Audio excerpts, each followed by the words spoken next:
So a YouTuber by the name Afro Saiyan came up with this video. Although, to be honest, I think it was like a month ago. Or says it was uploaded a month ago, right? That says Sukuna is not a fraud, you're just dumb, right?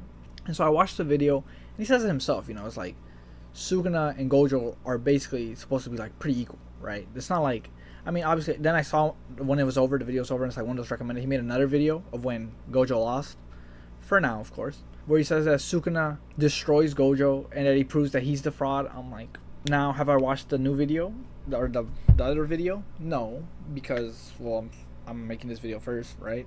But the reason I'm making it is mostly because he gave like, what was it, like 4 questions in the video. He's like, I made these videos for those Gojo fans. If you answer this truthfully, you're gonna see how you're wrong, basically, right?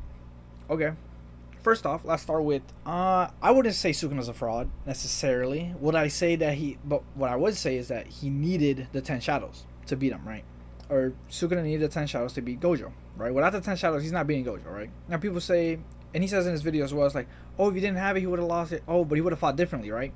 And he mentions the arrow, the black box and stuff. But at the end of the day, if that doesn't bypass infinity, it doesn't matter. Because the whole reason Sukuna needed Mahoraga was to bypass the infinity. So, I mean, straight up, without even having to answer his question, because when he says carry, I think he assumes that some people probably think that Mahoraga is stronger than Sukuna and that it's been easy for Gojo. It wasn't, right? And Mahoraga isn't stronger than Sukuna or any of them. Without having to say anything, simply Sukuna and Gojo themselves both say that Sukuna needed the 10 shadows, right? Because at the end, when he dies and when he's in that like afterlife thing, Gojo's like, even if he didn't have the 10 shadows, I don't know if I could have won. Like, I might have still lost, you know? I forget how it goes. Probably would have lost, might have still lost, whatever he said. The point is that if he didn't have the 10 shadows, as in the reason why he lost, for now, is because Sukuna had the 10 shadows, right? Mahoraga.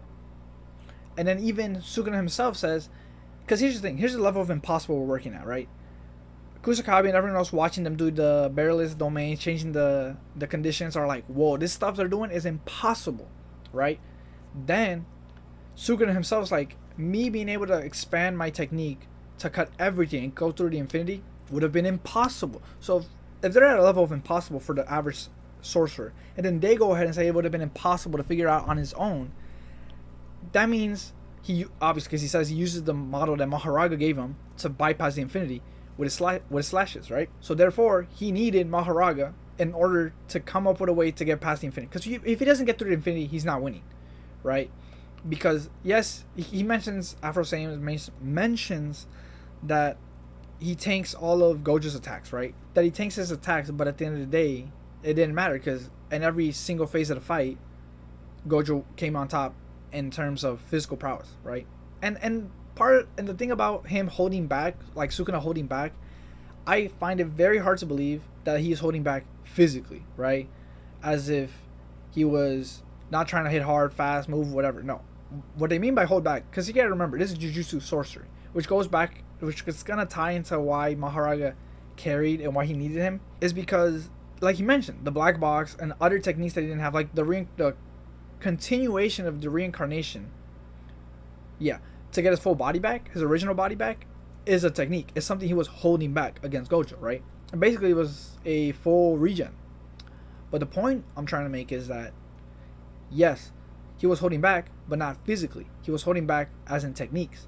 So unless we see a technique by the end of the series or by the end of anything that shows that is capable of bypassing the infinity, then we don't have to guess that, oh, maybe he did have something that could. If he did, he would have. Let's be honest. Why would he go through all the trouble of getting Megumi's body, like getting interest, getting his body, using the 10 shadows to get rid of his techniques? You know, like if he already has something, why wouldn't he just use it? That doesn't make sense. He could have used Yuji's body, but it wasn't enough, right? But I think mostly because he knew he had to switch already, because when he first got interest with Megumi, I think it's because he realized, like he mentions later, that Megumi could house him, but it wouldn't be a prison. Because Itadori could house him, but he became a prison. So I think that's why he took interest in the first half. But then when he found out about the 10 shadows and everything else, then he really realized, oh, this is what I need, right? Either way, I just want to get into the 3-4 questions that he gave and then answer them, right? to show that it's not necessarily that, oh, if you answer these questions honestly, oh, you'll see that Sukuna is him. Yeah, he's him. You know, he's goated, but so is Gojo, you know. Let me see, I have pictures. So question 1 was, if Mahoraga is so strong that it's carrying Sukuna, how was he able to defeat it in a much weaker state of 15 fingers back in Shibuya, since Mahoraga is the one carrying him and not the other way around? Explain. Okay, 50 marks. 50 marks. Perfect. And yes, this question would be fine if we were saying that Mahoraga is stronger than Sukuna, right? But at least that's not what I'm saying, and anyone who actually thinks about what they're saying shouldn't be saying either. Because obviously, yes, 15 finger Sukuna beats Mahoraga, right? And so does Gojo. Gojo beats Mahoraga before and after Shibuya arc, right? Probably also Yuta. That's why he wanted to come in. He could probably take care of him, and especially because he has different techniques. But that's not the point. The reason why Mahoraga carried Sukuna, I wouldn't say carried, but Sukuna definitely needed Mahoraga to win, is because of abilities. Okay, that's Mahoraga isn't carrying because of physical capabilities.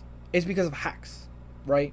The fact that he can adapt and find a way to bypass the infinity is why Sukuna used them and why he needed him to beat Gojo. Okay, so and by that sense, it's carrying, because carrying is the reason you win, right? And it wasn't because of strength, it was because of his ability. So this question is irrelevant, right? He's much weaker physically, but that's not the reason he was using them, right? So this, again, irrelevant. Next question. Question number 2.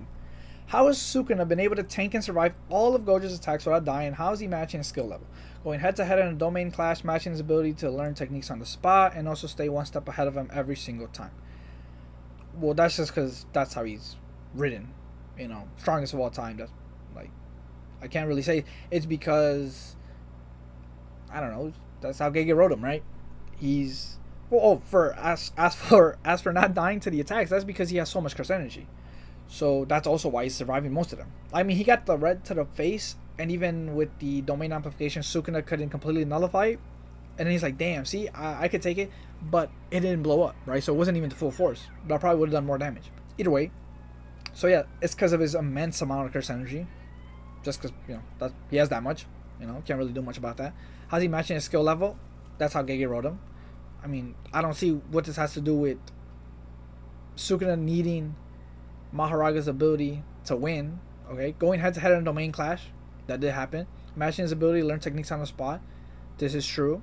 And also, well, it's more like Gojo didn't learn any techniques on the spot. It's mostly just Sukuna, to be honest. Also, stay one step ahead of him every single time. That one's wrong. Okay, like that's just not true. Because in each, and this is what I was talking about, phases of the battle, right? The first phase was the domain battle. At the end of it, Gojo came on top, and so Sukuna had to bring out Mahoraga. Like I said, that's getting carried with Mahoraga, right? Now, to be fair, at the beginning, Gojo doesn't have a open barrierless domain, right? Also, it seemed like he didn't even know that Sukuna had eaters, so that's another weird plot point, but, you know, plot hole, but oh well.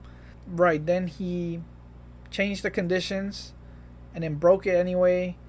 Then he changed the conditions and they both broke it.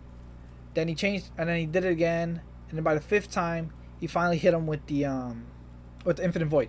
Also, they mentioned it, how Gojo's superior inside the domain in the clash anyway, because they're equal, right? They cancel out. So, but inside the domain, hand to hand, Gojo's doing better, right? He's bodying Sukuna. But then again, the whole point was for Mahoraga to get adapted, to break the limitless void, so that he can get rid of his domain, basically, because it was annoying. He mentioned this stuff. Sukuna's like, damn, that would have been annoying, you know, but now I got rid of it. Why? Because I have Mahoraga carrying. Okay, anyway, that's besides the point. But one step ahead of him, Gojo beat him in the domain battles. And so, and that's another thing. I don't know how Mahoraga keeps popping up when a user is unconscious or unable to fight, right? He gets with limitless void and he still summons it. He gets knocked out cold and it still turns. And it's like, these situations like don't make any sense to me. Like, especially in the one for the domain, because he summons him. He's like, he's talking. How is he talking if he's hit with limitless void? That doesn't make sense, right? And I truly mean this, because if he could literally talk, he can move. If he can move, Why is he scared of Limitless Void? I don't know what's happening there. I think that's just something about the 10 shadows where if the user is in danger or unconscious, it'll activate automatically, because that would explain why Megami would try to use it every single time when any minor inconvenience. It's probably just like a little tick of having the 10 shadows. But hey, I don't know. Can't explain that part. But either way, he beat him in the domains. Then he hit him with the... He was one step ahead of him with the red that went around, and he hit him and knocked him out with the black flash. There's that as well. But I answered the question, but I don't see how that has to do. Like, okay, yes, Sukuna is supposed to be on par, you know, pretty on par with Gojo, or else there's no point in the fight, right? But that doesn't mean that he didn't need Mahoraga to help win the fight. So again, another irrelevant question realistically. But anyway, question 3. Would any other sorcerer in the verse be able to go toe to toe with Gojo the way Sukuna has, even if they had Mahoraga? No. And so I solved the Rubik's Cube pretty fast. Okay, and this is the one I have. It's a special Rubik's Cube. It's not one of those Rubik's brand ones that are really slow and are bad, right? Because of this, I can solve really fast. It carries my times. So my 15 second, 13, 14 second on a good day average comes because I use this specific cube. Okay, if I give this cube to my brother, my mother, my father, they cannot solve it as fast as me. Does that stop it from being the reason why I solve it, why I can solve fast? No, it's irrelevant. The cube being the reason why I can solve fast, really fast, is independent of how another person can use it. Like, I don't see what the argument is here, right? You see what I'm trying to get at? How Sukuna uses Mahoraga doesn't change based off how someone else uses Mahoraga. And that's basically, question number 4 is the same question, just repackaged as something else, right? I think this might be like a straw man argument or something, like a logical fallacy. I'm not sure. I have to double check that. I probably won't because I'm lazy. But either way, question 4, if Sukuna isn't the one carrying the 10 shadows in Mahoraga, and if it's the other way around, according to you guys, lol, because again, we have to define what we mean by carrying, right? Sukuna won only because he had 10 shadows in Mahoraga. That's what I mean by carrying, okay? So in that case, yes. And why was Megami still mid?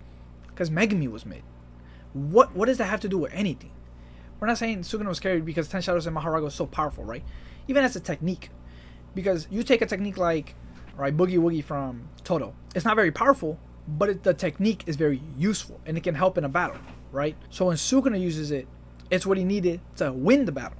Okay, that's what my argument is for would be. I'm not saying he got carried, but I definitely say he needed the 10 shadows in Mahoraga to win. And why is Megami still mid? Because Megami's just mid. Okay, question 4 is just a rehash of question 3, where it's asking, what if you gave someone else the 10 shadows in Mahoraga? And how does that change how Sukuna needed it to win? It doesn't. It really doesn't, right? Because without it, he's not bypassing infinity. Without bypassing infinity with any other technique, he's cooked. So again, this 4th question is it's basically just question number 3, but specifically to Megami. And again, it's relevant. If you could prove that Sukuna could have won without 10 shadows and Mahoraga definitively, then yes, he wasn't carried, he wasn't a fraud, he just chose to go the scenic route and have to go get Megami, do the bath, kill his sister, all just to use Mahoraga and go through this intense battle just for that. Okay, I mean, at the end we saw Sukuna sweating, crying to Mahoraga, come save me. I mean, what do you want? What do you want? He lost. And so Gege said, let me cook, and I actually killed Gojo just to bring him back later, obviously. But still, I answered all your 4 questions. Well, if I don't think he'll be watching this, but I answered the 4 questions honestly, truthfully, and explained, as the question asks, why my answer is what it is, and why realistically question 4 and question 3 are basically the same question, also irrelevant. Question 2, irrelevant to the question, but not irrelevant in terms of establishing skills, the skill of Sukuna, right? And then question 1 is just like, again, that's not, question 1 isn't irrelevant, but it is misleading, right? This would assume that the reason why people are saying Mahoraga carried is because of strength, when it's not. It's because of technique. And then question 2, okay, Sukuna's skilled. I would hope so. Why? It's like what Kashimo said, right? Were you born strongest or did you become the strongest? Right? That's that type of question. Where it's like, why is he this strong? Oh yeah, if it was Mahoraga, then why was Sukuna be able to do all this? Because that's just Sukuna. He's the strongest of history, right? And the strongest of all time, I guess. That's his character. What do you want me to do? What do you want me to say? It's like, why does Toji have such prowess because of the heavenly restriction? Because that's how Gege wrote it. What do you want me to say? Okay, that doesn't lead credence to Mahoraga not carrying Sukuna. Okay, Sukuna's strong. Only Sukuna could have fought like that with, or used the 10 shadows that way. Even then, again, like I mentioned, Higuruma, maybe even Yuta could have probably used it more. Used it better and more efficiently, more versatility. Used it with more versatility than Megumi. Because again, why was Megumi so mid? Because he was mid. You give it to someone like Higuruma who's like a genius on par with Gojo and Sukuna, he'll probably do pretty similar to Sukuna. Maybe not in the fight, because obviously he doesn't have that much curse energy, manipulation, all that, whatever. But given time, if you give him the same time that Sukuna had to learn all his abilities, maybe he could. Yuta as well. He uses abilities that he copies better than the people he's copied it from, right? And he uses it creatively. Like when he did the sky manipulation, when he used he used Druv's techniques, he used all these other stuff, right? Especially Inumaki's cursed speech. Like, come on. Are you seriously saying that no one else could have used it? Either way, that's pretty much all I had to say. It's just that these questions were pretty easy to answer, and that they don't really prove that Sukuna didn't need Mahoraga, right? I mean, that was pretty much it. I watched that video and I was thinking, like, first of all, it was a title really. It's like, you're just dumb. I'm like, whoa, what's this guy talking about? Let me look in. Maybe he's spitting facts, and some parts were facts, but the parts that were facts were just facts, right? Like factual evidence in the manga, not things that you have to think about, right? It's like 15 finger Sukuna beat Mahoraga, yeah. And then I forget what else. He was one step ahead of him. Kind of yes, kind of no. Certain parts no. Again, Mahoraga saved him in those parts. And then it was like, he survived all the attacks from Gojo. Yeah. He had the same ability to be able to learn techniques at the same prodigious level as Gojo. Yeah.